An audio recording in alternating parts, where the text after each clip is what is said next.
Salut à tous, alors je profite de les actualités pour vous partager ma vision et une analyse réflexion sur la destination des Émirats Arabes Unis. Alors il faut savoir que ce que je vais vous dire là, moi c'est quelque chose que je que j'ai en fait en termes de vision sur ce pays depuis 10 ans, mais j'en profite, voilà, vu l'actualité pour vous le partager maintenant.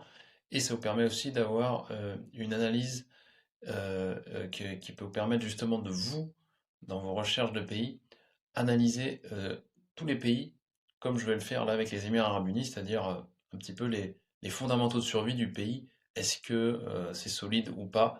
Et de vous inviter à faire aussi cette analyse risque sur n'importe quel pays qui pourrait vous intéresser. Ça me paraît être la base avant de regarder les menus des restaurants. Voilà.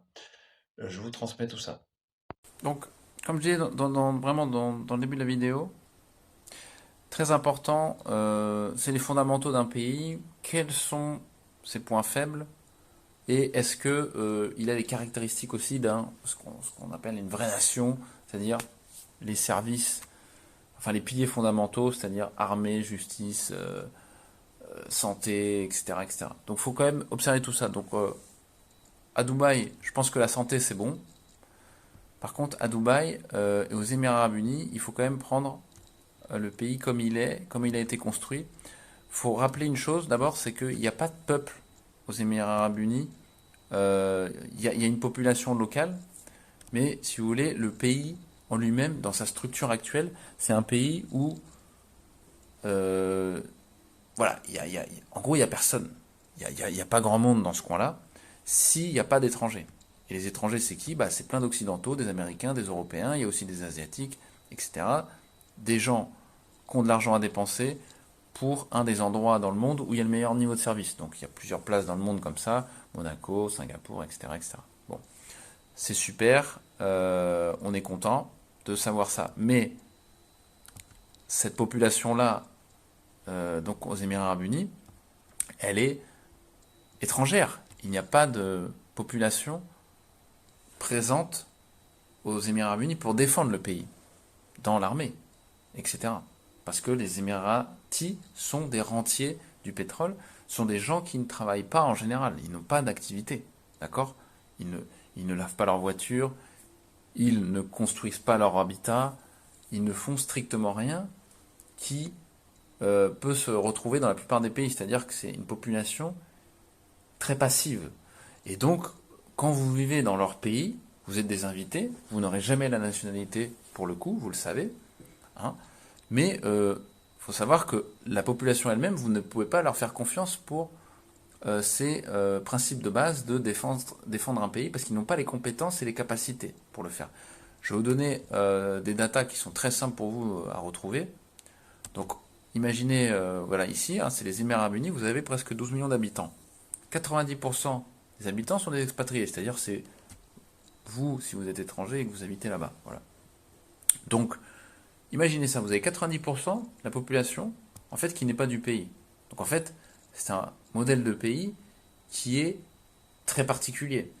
Donc si ça chauffe un peu comme en ce moment, qu'est-ce qui se passe? Si tout le monde se barre, bah, il y a plus que 2 millions d'habitants. Donc tous ceux qui ont investi dans l'immobilier à Dubaï, réfléchissez un peu aux conséquences potentielles. Donc d'abord de destruction de l'immobilier par des conflits armés et le potentiel locatif qui peut être inexistant. Là, c'est même pas. On peut peut-être louer, c'est peut-être même, vous avez peut-être pas loué vos appartements pendant 10 ans. Parce que rappelez-vous, quand il y a eu le printemps arabe en Tunisie, après, c'est une décennie minimum où tu fais la gueule au niveau du tourisme. Donc il faut quand même comprendre ça, les gars. Donc 12 millions d'habitants, donc en gros, il n'y a plus personne après si tout le monde se barre. D'accord? Et vous mettez ici en comparaison, vous avez le nombre de soldats pour défendre 12 millions d'habitants. C'est-à-dire qu'il y a 6500 mecs qui sont des chèvres. Moi je vous le dis, renseignez-vous sur qu'est-ce que c'est un militaire aux Émirats Arabes Unis. Donc les Émirats Arabes Unis, hein, dans le monde du capitalisme, en tant qu'État et entreprise privée, en gros les mecs ils achètent tout ce qu'ils n'ont pas. C'est très facile d'acheter, hein. Moi je peux le faire aussi, avoir du pognon, tu me files un budget, je t'achète ce que tu veux. Par contre, utiliser le matos militaire. Renseignez-vous, les mecs. Vous- les gars achètent les Émirats Arabes Unis achètent du matos aux États-Unis. En contrepartie, le deal implicite, c'est que les États-Unis défendent les Émirats Arabes Unis contre d'éventuelles menaces ou de réelles menaces. Mais attention, c'est des deals business, hein. C'est pas des accords. Les États-Unis n'ont pas signé en mode oui, on va te défendre coûte que coûte sur tous les coups. Attention, les mecs, c'est des deals business. Les Américains sont connus pour ça. Ils te vendent des armes, t'es dépendant d'eux. Enfin bon, en gros, t'es un peu leur pute, quoi. Et après ça, ça suffit pas. C'est que les mecs qui commandent les armes, le matériel militaire, je vous dis, ne le savent pas l'utiliser. Ils l'utilisent à 15-20% de leur capacité. Ils ont besoin de mecs, d'Américains sur place pour leur montrer comment faire, etc. Ce ne sont pas des soldats, ce ne sont pas des guerriers. Donc, c'est une armée, c'est de la branlette. Il faut quand même comprendre ce qui se passe, les gars. Donc, ça, et c'est 6500 pour 12 millions d'habitants. Tu penses que ça va le faire? Mais bien sûr que non, ça va pas le faire. Donc, c'est un pays qui est ultra dépendant aux étrangers dans sa défense, d'accord? C'est un pays qui est ultra dépendant des étrangers pour son rayonnement international parce que, comme à la base, tout le monde s'en foutait un peu de ce pays-là, les gars se sont dit, bon, faut qu'on soit connu dans le monde, on va faire un grand prix de Formule 1 ici, on va acheter des clubs de foot, etc. Et on va créer des villes artificielles, mais où il y a du service, etc. Ce qui est une bonne idée au départ. Mais t'as pas d'esprit national dans ce pays. Tu vois, t'as pas de... Dès que ça chauffe, tout le monde se barre. Mais les Émiratis eux-mêmes se barrent. C'est ça qu'il faut comprendre. C'est tout le monde se barre, tu vois. Donc, il faut comprendre ça. Mais ce qui est ridicule dans les fondamentaux du pays, c'est ça. C'est qu'il y a une armée qui sert à rien, en fait. Et je dis qu'il sert à rien par rapport à ce qu'il y a en face. Il faut quand même comprendre. Une armée, c'est toujours qu'est-ce que tu peux défendre face à ton ennemi. Tu seras jamais, voilà, on va pas se défendre contre les extraterrestres, ça n'existe pas. Mais si tu as des menaces en présence, c'est à ces menaces-là qu'il faut être capable de répondre. Donc là, je prends l'exemple du Monténégro. Monténégro, bon, il y a 2400 clampins, donc soldats, pour défendre 600 000 habitants. Je ne sais pas si vous imaginez, ça n'a rien à voir, puisqu'on est 600 000 habitants. Et on a un territoire au Monténégro de 13 000 km², donc presque 14 000. Territoire à défendre 83 600 m² aux Émirats Arabes Unis. Évidemment, tu vas me dire, il y a du sable partout, en fait, il n'y a pas grand-chose à défendre. Bah, il n'y a pas grand-chose à défendre, mais tu vois, le peu qu'il y a à défendre, c'est-à-dire les deux villes, Abu Dhabi et Dubaï, où il y a 80% des habitants, bah, tu vois que c'est très très facile, puisque du coup, pour les belligérants, enfin pour ceux qui vont attaquer le pays, en fait, c'est très facile, ils vont sur deux villes et puis en gros, ils rasent le pays comme ça. Donc tout est concentré sur deux villes, ce qui est aussi très déséquilibré. Mais voilà, fondamentalement, il faut comprendre que l'armée, ça vaut que dalle. Donc je vous invite à vous renseigner, à demander à des légionnaires, des soldats de l'armée française qui ont été au Moyen-Orient, etc. Ces soldats-là, euh, enfin 200 soldats de cette armée-là, ça vaut peut-être 10 soldats français, hein. Je vous le dis honnêtement. Donc comprenez ça.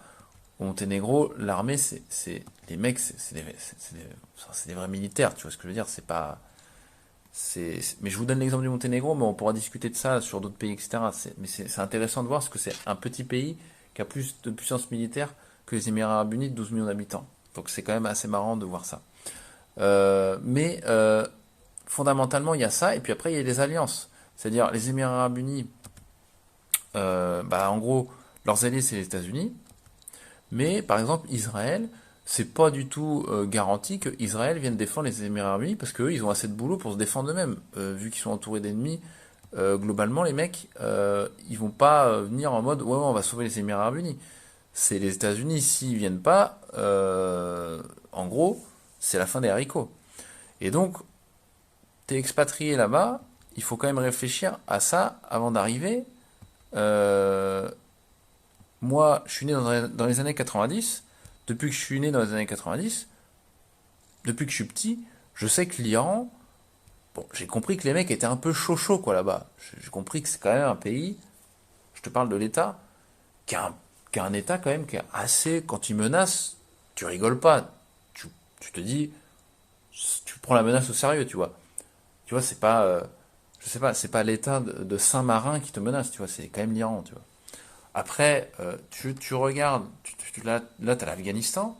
Moi, depuis que je suis né, je sais qu'en Afghanistan, c'est pas le Club Med, tu vois. Je sais ça depuis que je suis né, tu vois.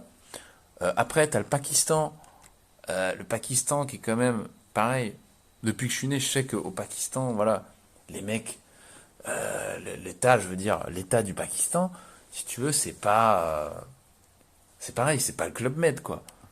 Donc après, tu te dis, putain, là, t'es à Dubaï, t'es vraiment à la pointe, là, tu vois, quasiment. Dans ce golfe-là, t'as l'Iran en face, t'as les petits foufous qui sont là, tu continues, t'as l'Irak qui est là, et après, si tu prends l'actualité récente, quand même de se rappeler que le Yémen, c'est pareil. Je veux dire, le Yémen, l'année dernière, c'était quand même vachement chaud. Je n'ai pas suivi là si c'est encore chaud au Yémen, mais à mon avis, ça doit pas être trop les vacances non plus. Après, t'as le Soudan très très chaud aussi, qui est là. Et toi, t'es là, quoi. T'es aux Émirats Arabes Unis. Voilà, avec la vue sur le Burj Khalifa, mais c'est chaud, quoi, tu vois. Donc, et quand tu rajoutes à ça le côté logistique, et là c'est vraiment mais très primitif ce que je vous sors, hein, c'est tellement évident. Pourquoi je suis jamais allé dans ce coin-là? Bon, d'abord, parce que honnêtement ça m'intéresse pas de base, mais pour aller vivre là-bas, mais c'est juste, faut juste allumer son cerveau, quand même regarder. C'est même pas un problème en fait, tu peux aller vivre là-bas, mais quand tu as des news un peu chaudes, je veux dire, ça fait un mois que l'Iran est sur toutes les chaînes, le midi et soir, en gros, ils vont se mettre sur la gueule avec les États-Unis. Je veux dire, c'est pas un truc, tu vois, ça fait pas 2 jours, quoi. Il y avait le Yémen avant l'année dernière, le Soudan, ça fait quand même 6 7 mois que c'est chaud. Et bon, Israël, ça fait déjà très longtemps que c'est chaud. Je sais pas ce qu'il faut aux gens, tu vois, pour passer à l'action. Bah, apparemment, tu vois, il faut une petite explosion déjà en ville, tu vois. Ça me paraît un peu tard, tu vois, pour réagir. Parce que qu'est-ce qui se passe après? Bah, il se passe que tu te retrouves confiné ici, voilà. Tu te retrouves confiné à l'aéroport. Enfin, à l'aéroport. À Dubaï, en fait. L'aéroport est fermé. Donc c'est chaud, tu vois. C'est vachement chaud. Tu te retrouves vraiment, vraiment confiné. Donc, quand même, ça me fait chier parce que je connais les gars qui sont vachement smart. Et j'ai dit, putain, les mecs, ils ont paumé leur instinct de survie. C'est quand même évident ce que je viens de dire là. Mais si tu continues, tu te dis, bon, donc l'aéroport est fermé. Allez hop, on y va en mode débrouille. Et les mecs vont se dire, bon, je vais me barrer en bateau. Je vais louer un yacht, parce que les gens, t'as des gens qui ont de l'argent quand même à Dubaï. Je vais louer un yacht. Mec, ici, t'as l'Iran, mais l'Iran, il te ferme ce petit golfe là. T'es bloqué dans le golfe Persique.